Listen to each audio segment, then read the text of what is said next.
আজকের breaking news, এবার Dhallywood king Shakib খানকে থাপ্পড় মারলেন তার নিজেরই নায়িকা। শুটিং সেটে হঠাৎই উত্তেজনা, নায়িকাকে উত্ত্যক্ত করার অভিযোগ, আর তারপরই সবার সামনে এলো যেন চর। ঠিক কে হয়েছিল সেই মুহূর্তে, কেন এতটা ক্ষিপ্ত হয়ে উঠলেন প্রিন্স সিনেমার নায়িকা, আজকের ভিডিওতে আমরা জানাবো পুরো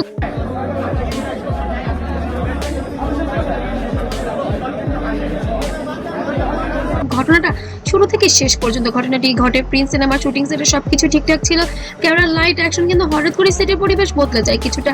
একটা নিয়ে নায়িকা ও সাকিব খানের মধ্যে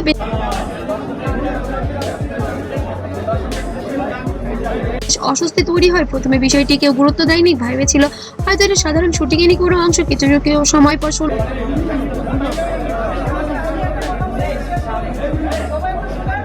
যায় নায়িকা নাকি অভিযোগ করেছেন তিনি শুটিং এর সময় অস্বস্তিতে পড়েছেন। এই অভিযোগ ঘিরে শুরু হয় ফিসফিস, কেউ বলছে ভুল বোঝাবুঝি, আবার কেউ বা বলছে বিষয়টা গুরুতর, আবার কেউ বা বলছে হ্যাঁ সাকিব খানের তো এমন স্বভাব আছেই। সেটে উপস্থিত কিছু সদস্য নাকি উপস্থিতি সামাল দেওয়ার চেষ্টা করেন। এরপরে আসে সেই মুহূর্ত যেটা নিয়ে এখনো পুরো সোশ্যাল মিডিয়া যেন তোলপাড়। বলা হচ্ছে একবার বলিউড যেটা হারিয়ে গিয়েছিল সেই ইন্ডাস্ট্রি তার হাত ধরে কিন্তু আবার পাঠান জওয়ান নায়িকা ক্ষিপ্ত হয়ে যান আর সবার সামনে নাকি সাকিব খানকে থাপ্পড় মারেন, কিন্তু এটি কাট চাট করে নাকি মিডিয়াতে আনেনি, কিন্তু কোনো একজন গোপনে ভিডিওটি ভাইরাল করে দিয়েছে সোশ্যাল মিডিয়ায়। এই ঘটনা থেকে সেটে উপস্থিত সবাই যেন হতবাক হয়ে যায়, কেউ কেউ এগিয়ে এসে পরিস্থিতি নিয়ন্ত্রণের চেষ্টা করেন। ঘটনার পর শুটিং এ কিছু সময়ের জন্য বন্ধ হয়ে যায়, পুরো ইউনিট নেমে যায় অস্বস্তিতে এবং নীরবতায়। এরপর থেকে সোশ্যাল মিডিয়ায় শুরু হয় আলোচনা।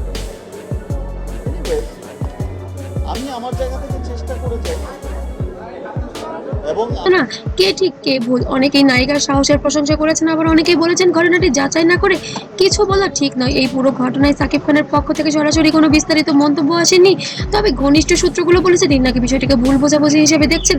কিন্তু নটিজেনরা তো অবশ্যই জানেন সাকিব খানের চরিত্র যেন আমি করবো সেটা যদি পাশে থাকে আমি জানি যে সমস্ত মানুষ ফুলের মতোই পবিত্র। অন্যদিকে নায়িকার দিক থেকে স্পষ্ট কোনো ব্যাখ্যা পাওয়া যায়নি, তবে কি সাকিব খান এবার হুমকির মুখে রেখেছেন নায়িকাকে, ফলে রহস্য যেন আরো ঘনীভূত হচ্ছে। তাহলে আসলে কি ঘটেছিল সেই মুহূর্তে, এটা কি সত্যি উত্তক্ত করার ঘটনা নাকি পুরো বিষয়টা অতিরঞ্জিত, সত্যটা এখনো যেন স্পষ্ট নয়, আর সে কারণে কৌতূহল আরো বেড়েই চলেছে।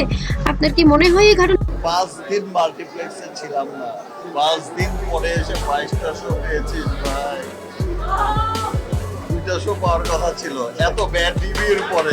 আসল কি নকল, এটা কিন্তু সবারই ভাবার বিষয়। কারণ সাকিব খানের চরিত্র নিয়ে মোটামুটি বাংলাদেশের সবাই জানেন, তার বিবাহিত জীবন দুইটা সামনে আসলেও তার ভেতরে অনেকগুলি সম্পর্ক রয়েছে বিগত দিনে। তাই বলা যায় নায়িকার সাথে এমন কিছু হবে, এটা ভাবাই যায়। নায়িকার পদক্ষেপ কি সঠিক?